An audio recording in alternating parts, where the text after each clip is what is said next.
Kadang-kadang orang ngomong kita itu kita jengkel. Tapi tidak usah tulis bilang di Facebook bilang, kalau tidak tahu tentang saya jangan omong ke tahu-tahu. Karena setan paling suka orang yang tidak tahu apa-apa tapi omong ke tahu-tahu. Tidak usah begitu. Lakukan saja sesuatu dengan benar. Itu tuduhan menjadi palsu bagimu. Tapi memang ke jengkel juang.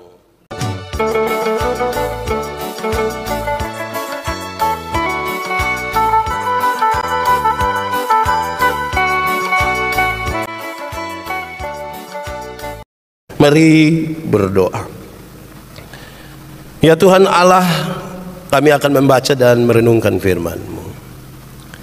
Kami mohon kepadamu supaya Engkau kuasai kami oleh Roh Kudus, supaya seperti tanah biarlah kami jadi tanah yang subur.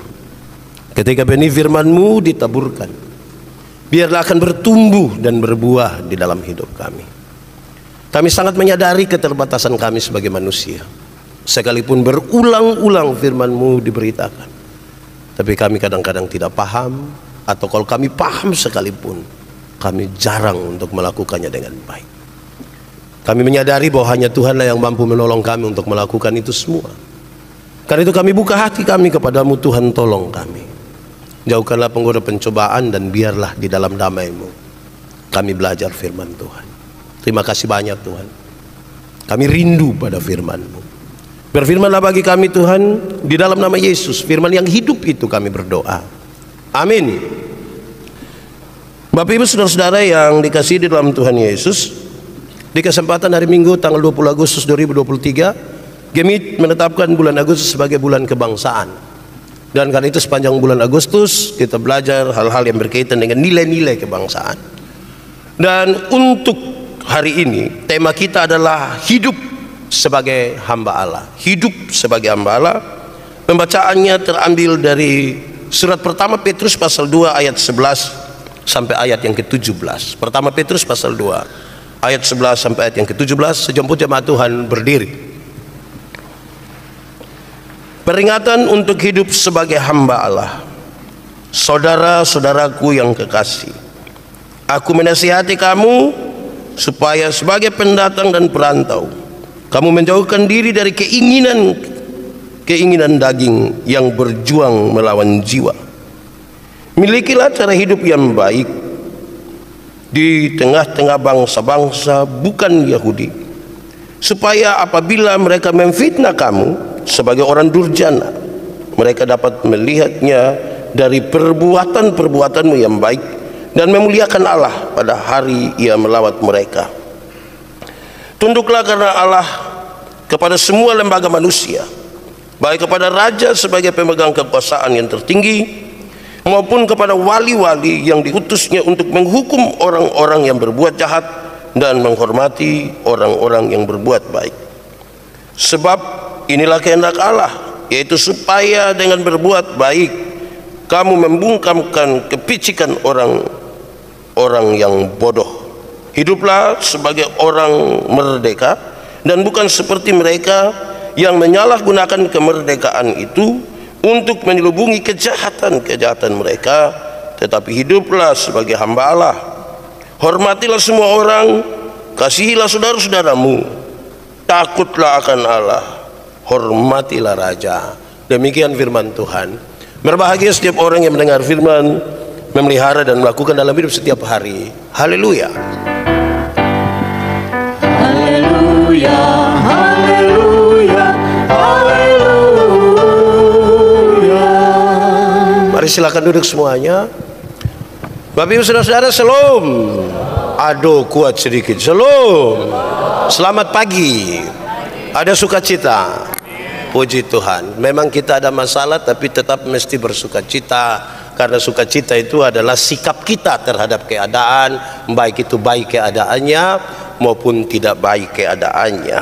Hari ini saudara-saudara, kita akan belajar di bawah satu terang tema, yaitu hidup sebagai hamba Allah. Hidup sebagai hamba Allah. Di awal dari khotbah ini saya ingin sampaikan kepada kita saudara-saudara bahwa tidak gampang jadi hamba. Tidak gampang jadi hamba. Kenapa saudara-saudara? Kadang-kadang kita rasa mau lari saja kalau kita merasa diri jadi hamba, itu tertekan sekali. Apalagi kalau tuan kita, majikan kita itu dia terlampau semena-mena untuk kita. Tetapi pada sisi yang lain tidak gampang juga jadi hamba ketika majikan itu baik. Oh, ini hamba dong, ini ketika majikan baik dia kira dia yang tuan. Kita juga repot itu, tidak gampang berubah itu terlalu cepat ketika hatinya, dadanya tidak kuat itu. Tagal majikan baik, urus dia baik-baik, semua baik-baik, dia pikir dia yang tuan. Tidak ada lagi beda. Termasuk juga hamba Tuhan. Termasuk juga hamba Tuhan. Waktu itu hari dia masih di Soeko, orang belum kenal dia itu. Dia kelihatan rendah hati sekali, baik sekali. Tapi ketika Tuhan izinkan untuk menjadi lebih lagi diberi kepercayaan, bisa saja kemuliaan Allah itu dirampas menjadi kemuliaan diri, membawa orang pada dirinya dan tidak membawa orang kepada Tuhan. Atau di kalangan ASN biasa sebut diri sebagai abdi, hamba. Pak, kami ini bukan siapa-siapa, kami ini hamba masyarakat. Kadang-kadang orang bikin tuan bukan hamba. Karena itu tidak gampang menjadi hamba. Saya kira ini pelajaran yang baik di tengah-tengah pergumulan kita sebagai hamba Allah, tetapi juga sebagai bagian dalam perjalanan hidup berbangsa dan bernegara. Saudara-saudara, beberapa saat setelah Kaisar Nero membakar kota Roma, ini terjadi sesuatu yang serius sekali. Kenapa? Karena penganiayaan pertama mulai ada di sini. Orang-orang Kristen justru dituduh sebagai yang membakar kota itu. Mereka bukan siapa-siapa di situ, saudara-saudara, tetapi harus menjadi bagian di mana dituduh sebagai yang mengacaukan kota itu, membakar. Petrus menulis surat ini, saudara-saudara, kepada para budak, kepada para hamba, kepada mereka yang disebut sebagai orang-orang kecil, dan jumlah mereka sebenarnya sangat banyak. Di tengah-tengah jemaat mula-mula itu jumlah orang-orang yang sebagai hamba itu sangat banyak. Perbudakan itu, saudara-saudara, dimulai ketika Romawi menaklukkan banyak wilayah dan para budak itu adalah tawanan perang. Jadi setelah Roma menaklukkan banyak wilayah, orang-orang yang tawanan perang itu kemudian dijadikan budak. Saudara bisa bayangkan, saudara-saudara, bahwa mereka yang kemudian dijadikan budak karena sudah tawanan perang lagi jadi budak, mereka tidak diizinkan untuk menikah. Menikah tidak boleh, tetapi hidup sebagai suami istri boleh. Jadi tidak menikah secara resmi, agama, negara tidak, tapi hidup sebagai suami istri boleh. Kepentingan politisnya adalah anak-anak yang dilahirkan itu kemudian jadi budak lagi. Nah, ini kekar mana kok? Dari 3 penjelasan di awal ini, pertama, orang lain yang bakar, orang lain yang bikin kacau, orang lain yang dituduh. Saudara mau begitu? Bukan kita punya kesalahan, tapi kita yang dituduh. Kita jadi tawanan perang, tidak berdaya apa-apa terhadap kebijakan. Tetapi yang ketiga ini pertanyaan menarik ini. Tidak diizinkan nikah, tapi hidup sebagai suami istri boleh. Setuju kok? Kenapa saudara lihat saya? Tidak usah nikah, yang penting kita dua ke suami istri. Oh, itu ke karmana kok. Tapi saudara-saudara, itu dilemanya. Saudara-saudara, dalam hukum Romawi, budak itu bukan manusia. Budak bukan manusia. Budak itu barang. Budak hanya sama harga dengan barang. Sekalipun budak itu manusia, tapi dia tidak pernah dianggap sebagai manusia. Dia hanya barang yang akan melengkapi kepentingan dan keperluan para tuan. Sangat tidak berharga. Itu kondisinya kira-kira begitu. Bapak Ibu, saudara-saudara, dalam kondisi yang demikian itu tiba-tiba kekristenan maju, kekristenan masuk di situ, dan saya kira ini posisi yang dilematis sekali. Kenapa? Karena kekristenan kemudian memperkenalkan sebuah hubungan yang baru, sebuah sikap yang baru, dan sebuah teladan yang baru. Sebuah sikap yang baru, hubungan yang baru, dan sebuah teladan yang baru. Kenapa saya sebut ini, saudara? Karena kekristenan mengajarkan tentang kesetaraan. Tidak boleh ada hamba, tidak boleh ada Tuhan, kita setara di hadapan Tuhan. Ini sangat provokatif dalam situasi itu, saudara. Kenapa? Karena kalau seorang budak dipaksa bersama satu posisi dengan tuannya, maka itu bisa saja menjadi sebuah alasan untuk para budak tidak lagi mau bekerja.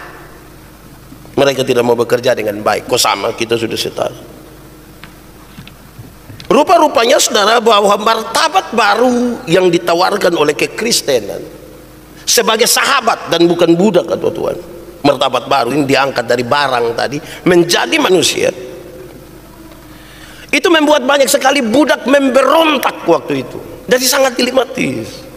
Pada satu titik kekristenan mengajarkan, ingat, secara sosial ada yang tuan, ada yang budak, tapi kamu tuh setara. Justru karena hati yang tidak kuat itu, banyak yang memberontak, banyak yang tidak mau kerja, banyak yang macam-macam dia punya sikap. Sekali lagi, ini sesuatu yang sangat dilematis. Lalu kita membaca teks ini, saudara-saudara, yang mengantarkan kita di awal dari ayat 11, dia kasih tahu, saudara-saudara, kamu itu jaga baik-baik supaya jangan hidup menurut keinginan daging.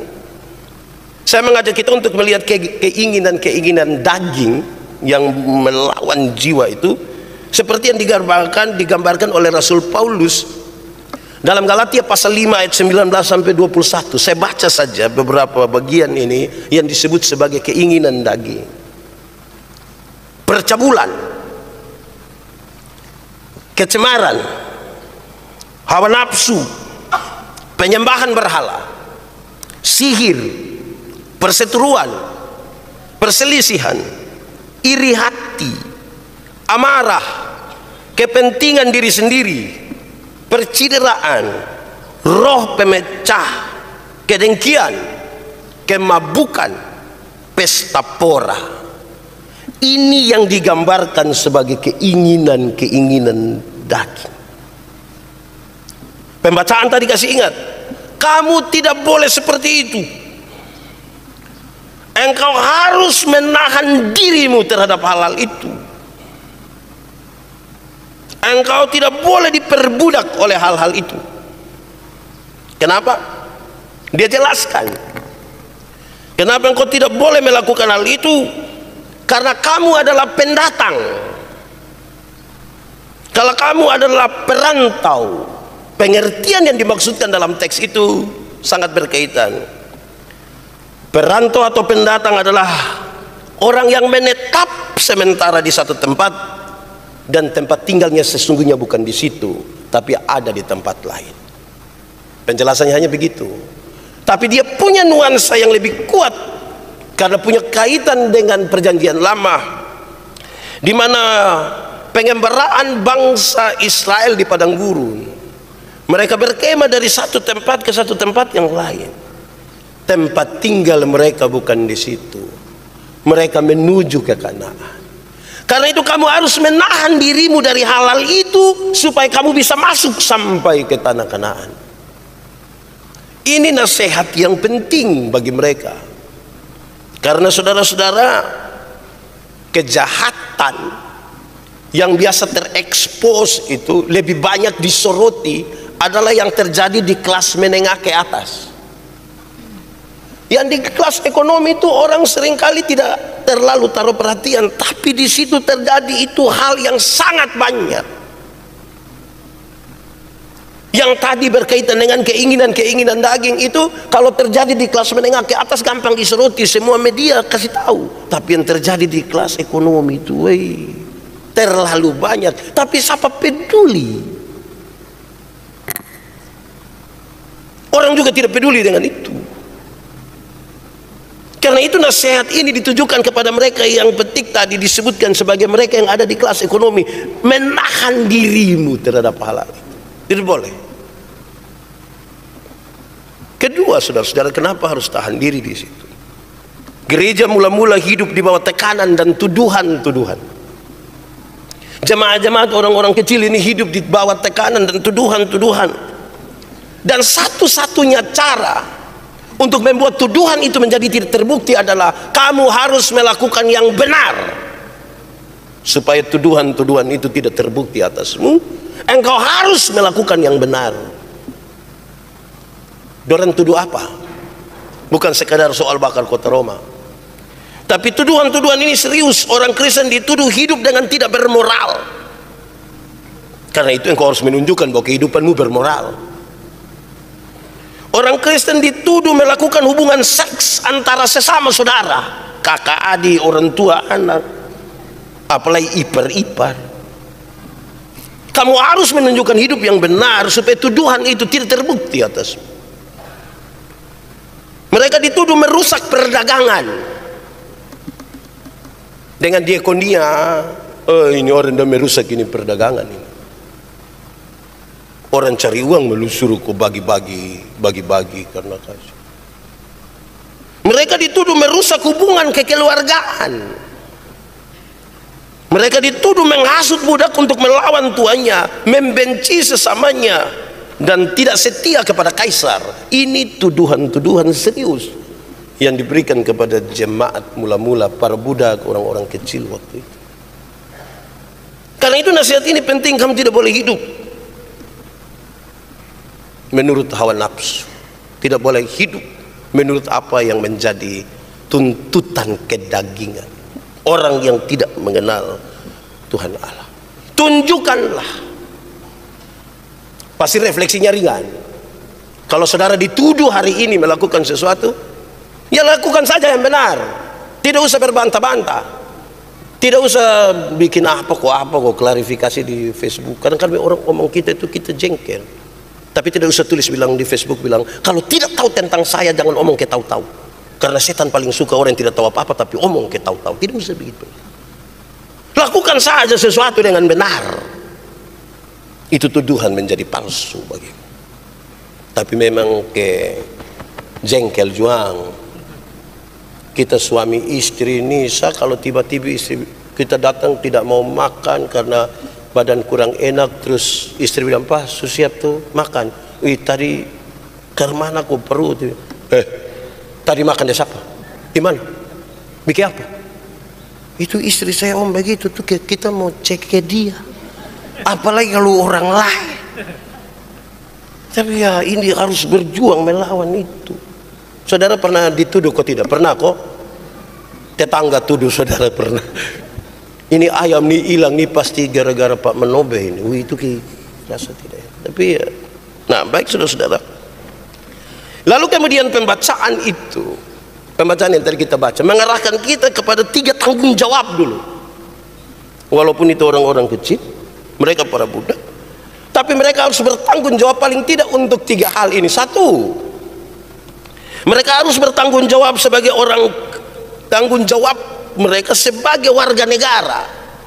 Jadi orang Kristen itu mesti bertanggung jawab sebagai warga negara. Salah satu tanggung jawab itu adalah mereka harus hormat dan loyal terhadap negara. Karena apa? Karena Tuhan Allah. Pembacaan tadi mengatakan, tunduklah karena Allah kepada semua lembaga manusia, baik kepada raja sebagai pemegang kekuasaan yang tertinggi, maupun kepada wali-wali yang diutusnya untuk menghukum orang-orang yang berbuat jahat dan menghormati orang-orang yang berbuat baik. Itu tanggung jawab sebagai warga negara.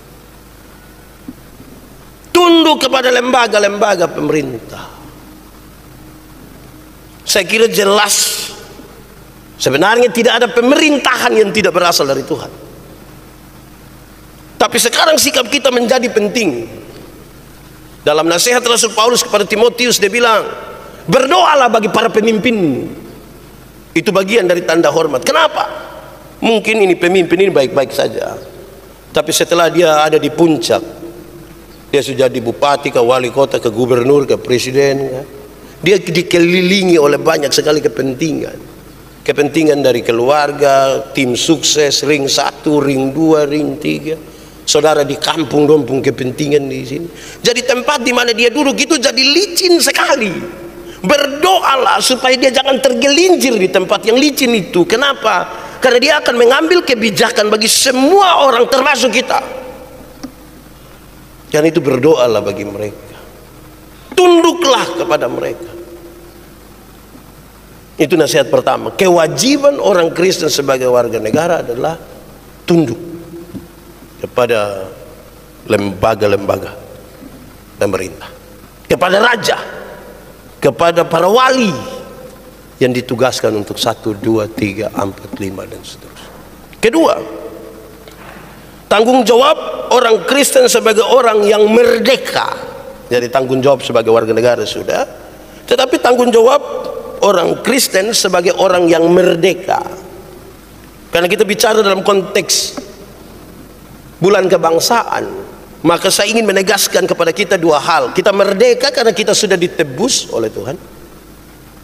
Tetapi yang kedua, kita sudah merdeka. Undang-Undang Dasar 1945 mengatakan atas berkat rahmat Allah yang Maha Kuasa kepada kita diberikan ini kemerdekaan. Masih ada yang hafal, bisa hafal ini UUD 45 kalau masih ada. Nanti saya kasih sepeda rusak. Tapi intinya kita dapat bahwa kita punya kemerdekaan ini Tuhan Allah berikan kepada kita. Lalu apa pesan moralnya? Pesan moralnya begini. Ketika kamu sudah merdeka, maka hai orang-orang Kristen, engkau mesti bebas untuk melakukan apa yang Tuhan mau, bukan apa yang engkau mau. Bebas untuk melakukan apa yang Tuhan mau. Apa yang seharusnya menurut Tuhan, bukan apa yang seharusnya menurut kita. Dalam negara yang sudah merdeka, lakukanlah apa yang harus kamu lakukan sebagai bagian dari yang Tuhan mau. Itu tanda petik, bukan apa yang kita mau. Supaya kasih karunia tidak dimanfaatkan, kemerdekaan, kebebasan tidak dimanfaatkan untuk hal-hal yang kedagingan tadi, yang memuaskan diri sendiri, kepentingan diri sendiri dan kelompok. Semua yang berpusat pada diri tidak terjadi. Karena apa? Kita melakukan seperti yang Tuhan mau, bukan yang kita mau.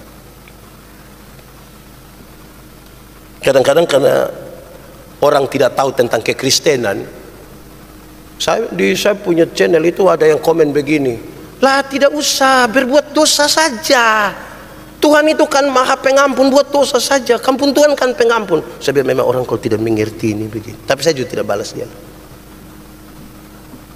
Tuhan yang mengampuni kita, yang memerdekakan kita, bukan kasih kesempatan kita untuk suka-suka hati melakukan yang kita mau, tapi untuk merdeka, bebas melakukan apa yang Tuhan mau. Atau yang kedua, saudara, kita kan tidak berjuang lagi dalam perang toh.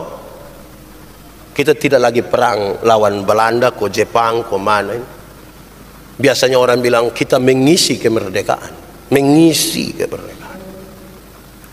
Perjuangan kita hari ini adalah kita harus pastikan saudara-saudara bahwa tidak boleh lagi ada orang Kristen yang bodoh. Tidak boleh. Tidak boleh lagi ada orang Kristen bodoh. Tidak boleh lagi ada orang-orang Kristen yang miskin. Tidak boleh. Tidak boleh ada orang Kristen yang menekan, menghancurkan orang lain. Tidak boleh. 2-3 minggu lalu saya bikin sebuah pernyataan. Saya bilang begini, orang yang beriman pura-pura adalah orang yang tidak mengisi otaknya dengan ilmu, yang tidak bekerja dengan tangan dan kesempatan yang Tuhan berikan, tetapi selalu berdoa minta berkat. Itu iman pura-pura. Tidak belajar ku isi otak, tidak bekerja dengan tangan dan tenaga yang Tuhan kasih, kesempatan Tuhan sudah kasih merdeka ini, tidak bekerja tapi tiap hari Tuhan kiranya engkau berkati aku berlimpah-limpah. Itu sama kayak yang anak muda dong, tiap hari hanya judi mabok, tapi bikin status bilang semua akan indah pada waktunya. Iya, waktu kita dipanggil ke rumah Bapa. Tidak boleh. Harus diisi. Tuhan perhatikan burung apa lagi? Burung pipit toh, tapi tidak melemparkan gandum ke dalam sangkarnya. Itu burung mesti keluar dari sangkar dan cari itu makanan di ladang-ladang. Itu resiko kena fiti, tapi dia mesti keluar. Amin toh? Itu yang kedua, bebas untuk melakukan yang Tuhan mau. Ketiga, tanggung jawab orang Kristen sebagai hamba Allah. Saya bicara dulu tanggung jawab, nanti itu apa yang akan kita lakukan. Tanggung jawab kita sebagai hamba Allah adalah hormat semua orang. Hormat semua orang. Mau marah dia, kau jengkel dia, tetap mau hormat.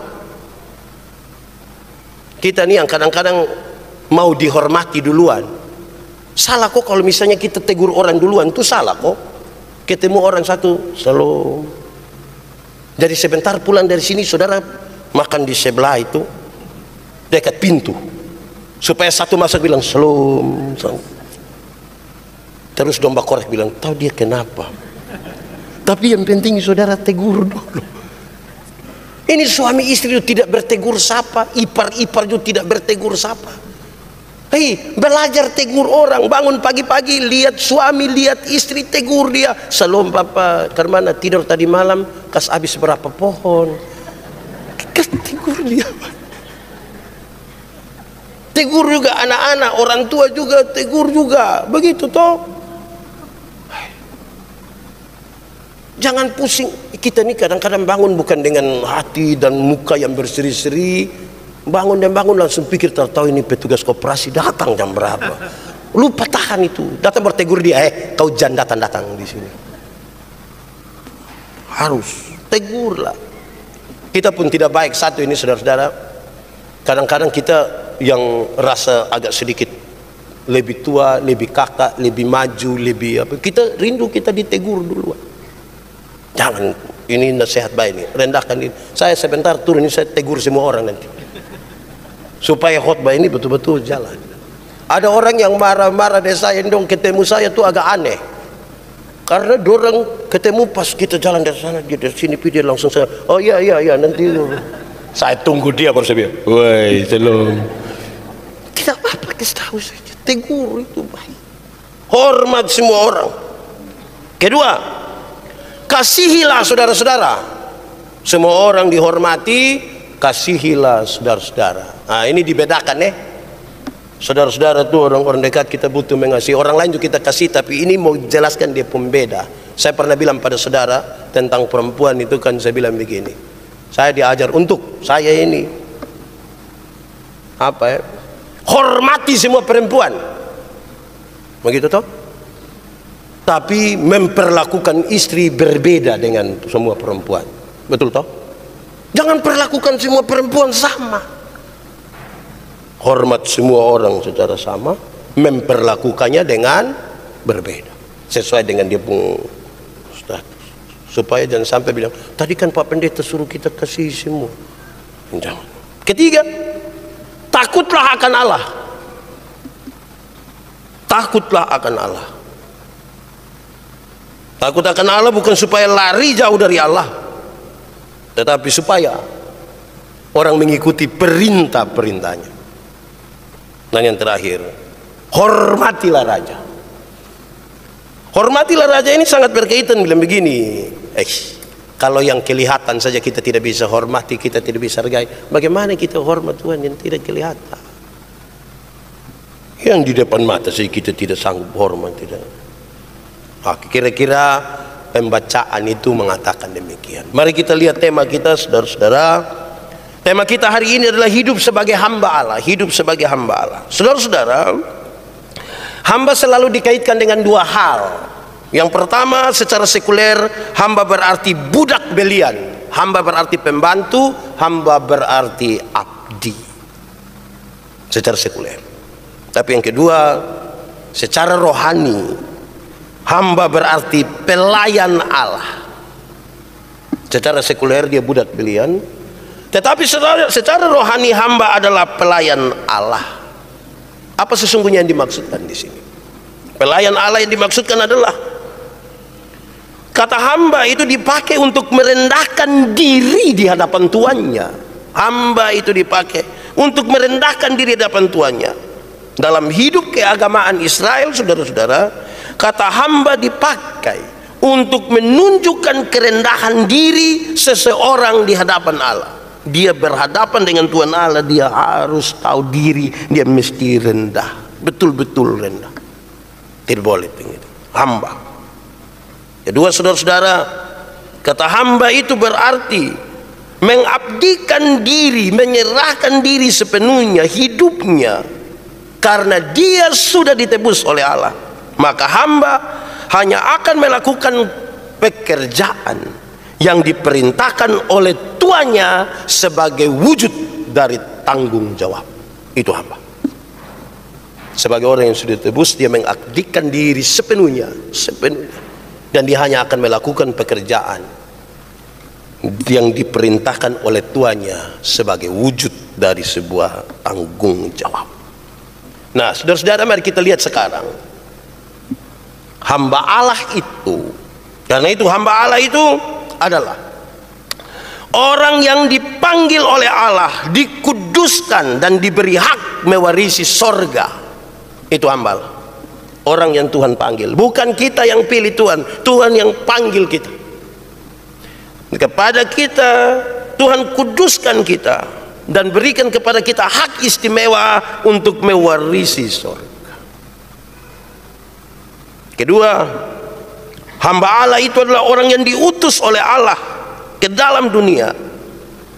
Tuhan panggil, Tuhan utus ke dalam dunia, memberikan kuasa untuk menghadirkan tanda-tanda kerajaan Allah di tengah-tengah dunia. Itu hamba Allah. Ketiga, hamba Allah itu adalah orang yang diberi kuasa oleh Allah untuk dipakai membangun kehidupan rohani dan kehidupan jasmani. Jadi tanda-tanda kerajaan Allah ada, hamba Allah juga harus paham.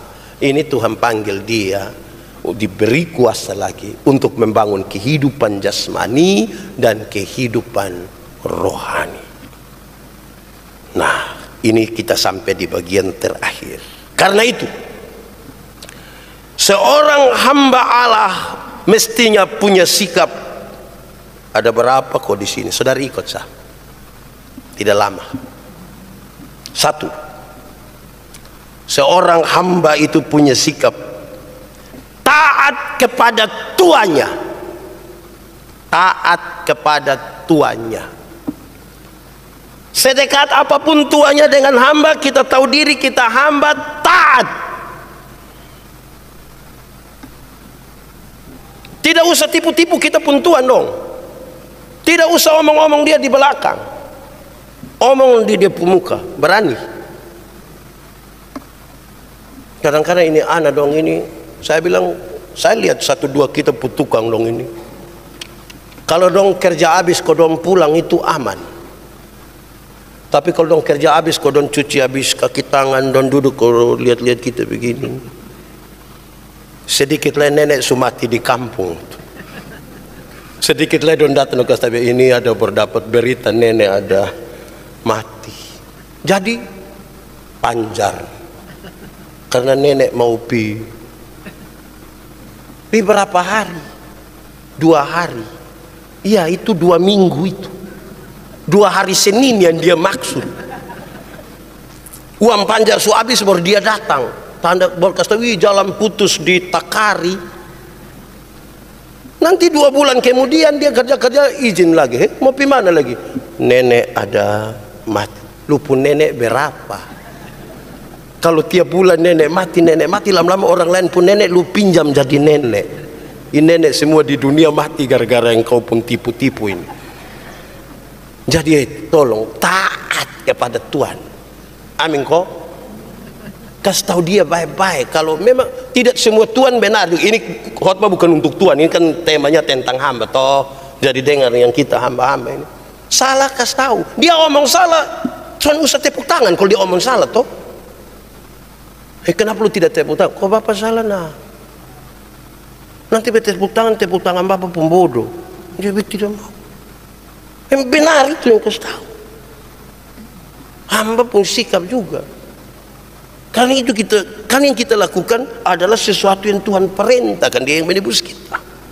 Karena itu hamba mesti taat kepada Tuhan. Taat. Sebentar dari multimedia tolong bagi-bagi ini khotbah kok. Pulang putar di rumah kok, itu anak di rumah dan dengar. Lu dengar toh. Kedua, hamba itu mesti bersikap tidak mencari keuntungan diri sendiri dari tuannya. Tidak boleh. So tetapkan dia pun gaji berapa, terima itu cukup. Dia makan karena itu sudah, jangan kas makan ini tuan puana kita pi makan tambah lebar. Dia terlalu suka ini makanan. Ini bubur ayam ini anak suka sekali. Betul dek suka bubur ayam? Tidak, dia yang suka. Jadi saudara-saudara, jangan ambil keuntungan sendiri. Cukupkan dirimu dengan apa yang ada padamu. Berbahagialah engkau dan baiklah keadaanmu. Ya. Ini saya berapa bulan lalu ada di KPU provinsi. Teman-teman minta saya berbicara sedikit di KPU situ karena ada orang daftar mau jadi caleg lain-lain. Saya bilang begini, kita mesti baku dukung, baku kasih tahu, bukan saja soal ini tahap-tahapan menuju pemilu, bukan saja itu, tapi kita mesti baku tahu bahwa dunia lagi berubah. Dalam dunia yang lagi berubah ini, kalau dulu caleg itu bisa janji ini masyarakat, sekarang masyarakat janji kembali caleg. Kesian tuh, kita manfaatkan ini. Tidak boleh begitu, supaya lurus-lurus. Itu hari saya majelis satu itu, saya marah dia, kan saya kan ketua Panwaslu dulu. Saya lihat dia per rumah itu bendera partai 7. Saya bilang ini orang ini dia partai terlarang ini kalau begini. Karena dia kan cari keuntungan, di sini dia mengabdi, di sini. Kan kasihan orang. Tidak boleh begitu. Saudara pikir yang tuan dong itu kalau pakai bahasa kita tiap hari, kita yang hamba ini, kita pikir yang tuan dong ini dong petik daun, kok doi itu ke daun, uang ke daun, petik-petik, dong itu setengah mati. Dong itu setengah mati, cari doi ini bukan gampang. Sedikit-sedikit demo, tidak mau makan, tidak usah makan. Cukupkan dirimu dengan apa yang ada padamu. Kita semua butuh uang, tapi jangan uang buat kita kehilangan harga diri kita. Kan Tuhan juga tidak suka. Ketiga, seorang hamba Tuhan itu tidak boleh sombong. Tidak boleh. Saya paling jengkel yang kalau orang datang, misalnya dia itu datang kasih tahu kita, Pak, saya dengan presiden itu jarak hanya 20 cm. Ini dia pun sombong suka keluar. Tak usah sombong. Saudara mau dekat dengan siapa kok? Yang paling penting itu dekat dengan Tuhan Allah. Itu yang paling penting. Kita ini yang suka cerita-cerita tinggi. Saya dan dia tuh Pak, tiap hari dia datang di rumah, tiap hari. Iya, karena lu ada masalah dan dia maka tiap hari. Dia bangga karena dia datang tiap hari. Saudara-saudara, jangan sombong. Seorang hamba itu ke berapa ya? Ke berapa kok? Keempat mengkali. Seorang hamba itu tidak boleh gampang tersinggung dan gampang marah. Tidak boleh. Sedikit-sedikit tersinggung, sedikit-sedikit tersinggung, sedikit-sedikit tersinggung. Tersinggung kok sedikit-sedikit. Saya lihat kita pun teman-teman, sekarang kan ada pelayanan, ada kegiatan sosial apa tuh, dong kan bikin grup WA atau grup alumni, grup apa. Sekarang ini TK saja ada grup alumni TK. Dong bikin grup. Omong salah sedikit tersinggung keluar dari grup. Sedikit-sedikit keluar dari grup. Sedikit. Dia keluar terus saja. Jangan, hamba itu jangan terlalu tersinggung. Namanya kita mengabdi di orang ini, atau mustahan. Kadang-kadang dia pembapa mama baik sama dia puana. Kadang-kadang ini hamba don dulu cerita bilang, bos laki-laki baik ma. Kadang-kadang bos perempuan baik ma, ya laki-laki. Ini hamba dong ini. Karena manapun don dua suami istri. Jadi kalau dia punya suami tidak baik, nah dia mau nikah dengan kita. Saya jangan ngomong-ngomong begitu, tidak baik. Ini hamba dong ini juga keenakan beromong. Hamba itu saudara mesti selesai dengan dirinya. Kalau dia tidak selesai dengan dirinya itu yang gampang sombong, gampang tersinggung. Dia pun diri habis sudah. Kok kita ini hanya hamba. Saya pernah bilang satu saat almarhum dosen saya itu Pak Pendeta almarhum Pak Telnoni, Dr. Telnoni, DB Yandi, engkau tuh mesti studi lanjut. Ya, tapi ingat, engkau tetap STH. Studi lanjut kau tetap STH, sama dengan DO dong. Tidak, STH, saya tetap hamba. Mau sekolah tinggi sampai manapun, ingat, saya tetap hamba. Tidak usah ganti, kita tetap hamba, supaya kita tidak merampas apa-apa. Berikut, seorang hamba itu tidak boleh licik. Tidak boleh licik. Licik itu, makanya Tuhan atur memang engkau harus tulus seperti merpati dan apa? Cerdik seperti, ya. Cerdik dan licik itu beda kok sama ya. Cerdik dan licik beda kok sama. Beda, dia tulisan beda. Tapi cerdik lebih berkaitan dengan strategi. Licik itu upaya pakai strategi untuk kepentingan diri. Kamu tidak boleh licik. Tidak boleh. Karena itu jangan hanya cerdik, mesti tulus. Orang kalau terlalu tulus tapi tidak cerdik, gampang ditipu. Kalau orang terlalu cerdik tapi tidak tulus, gampang menipu. Jadi dia beda tipis-tipis saja. Tulus tapi tidak cerdik, orang tipu-tipu nanti. Cerdik tapi tidak tulus, dia yang tipu kembali orang nanti. Karena itu dia harus ada. Berikut, hamba itu tidak boleh tawar hati ketika dia mengalami kesulitan-kesulitan. Karena hamba bekerja untuk tuannya, dan karena itu kebahagiaan tuannya itulah yang paling utama. Hamba tidak boleh tawar hati, karena dia bekerja bagi tuannya. Kebahagiaan daripada tuannya itulah yang utama dalam hidupnya. Tinggal dua, tidak lama lagi. Berikut, hamba itu mesti menjalankan tugas dengan sebaik-baiknya dan memberi yang terbaik kepada tuannya.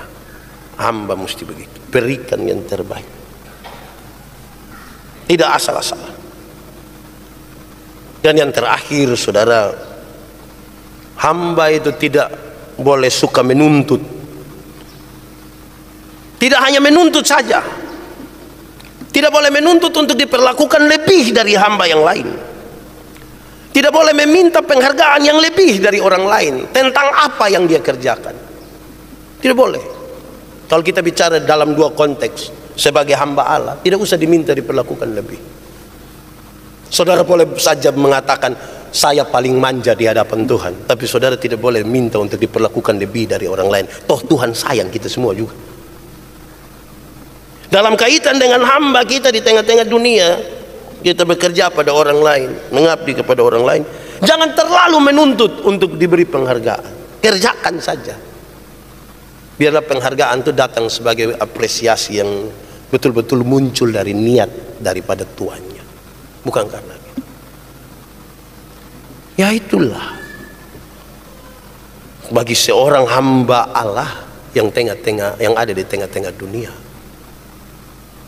supaya dia melakukan yang harus dia lakukan dan tidak boleh melakukan apa yang tidak boleh dia lakukan. Perspektif akan muncul banyak-banyak dari orang-orang pun cara pandang yang berbeda-beda tentang kita.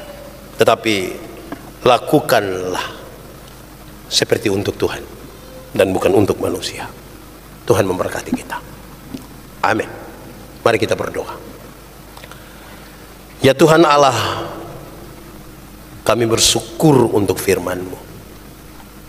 Mensiasati kehidupan kami sebagai hamba di tengah-tengah kehidupan dunia, sebagai warga negara, sebagai warga gereja. Tolong kami Tuhan supaya kami benar-benar melakukan apa yang Tuhan mau dalam kemerdekaan kami, bukan melakukan apa yang kami mau. Berita firman-Mu biar tersimpan di dalam hidup kami, diajarkan terus-menerus oleh Roh Kudus, dan biarlah firman-Mu jadi pelita bagi kaki kami, sekaligus terang bagi jalan kami. Terpujilah nama Tuhan. Di dalam nama Yesus kami berdoa. Amin.